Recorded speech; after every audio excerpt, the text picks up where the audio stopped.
Una cordiale buona serata, gentili telespettatori, e benvenuti alla Circolo Sportivo Sport City, dove sta per andare in scena la partita tra l'Italia Calcio e Zio Mauro Maccarese San Giovannella, valida per la settima giornata del campionato di Serie A della Lega Calcio a 8.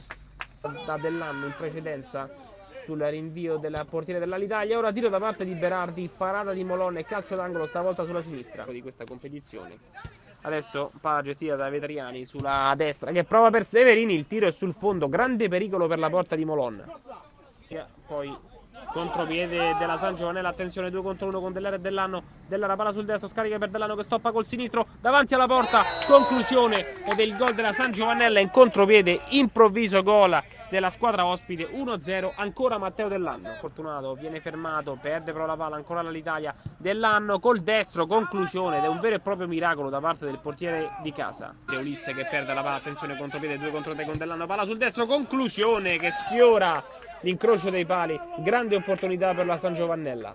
Difesa schierata, si sono trovati con un triangolo che si è chiuso, poi pallone calciato fuori, attenzione intanto a questo tiro e a questo gol, improvviso pareggio da parte dell'Alitalia, 1-1 quando siamo al terzo minuto di gioco di questo secondo tempo.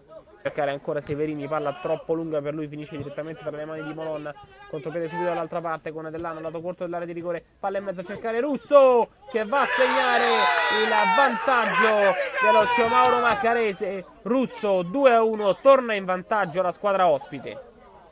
Numero 32, ora contropiede dall'altra parte con Severini che prova la conclusione, grande respinta da parte di Molon che poi blocca addirittura, che viene fermato, palla recuperata dal numero 32 Vetriani che però l'aperta ancora, poi Dell'Anno, conclusione, deviazione, arriva il 3-1, una deviazione favorisce il secondo gol in questa partita di Matteo Dell'Anno che non si ferma più, è il bomber dell'anno scorso e lo Zio Mauro Maccarese allunga qui allo Sport City. Prestata da due giocatori, perde la sfera, la recupera Lani, conclusione dalla distanza sul fondo, ma che opportunità per lo Zio Mauro Maccarese.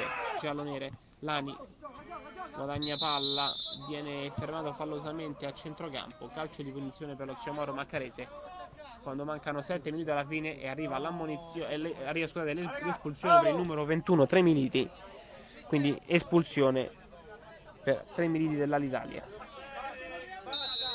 Intanto c'è una seconda espulsione per l'Alitalia, Vetriani fuori, espulsione diretta, era già stato ammonito ma espulsione diretta. Marchetti, quindi Dell'Era ancora per Marchetti, fallo. Intanto ancora nervosismo tra Severini e Funicelli e espulsione per Severini, è la terza espulsione per l'Alitalia. Finisce qui la partita, 3-1 per lo Zio Mauro Maccarese San Giovannella che sarà a 10 punti in classifica. Ci vediamo per la partita dopo tra Golbet e CJ.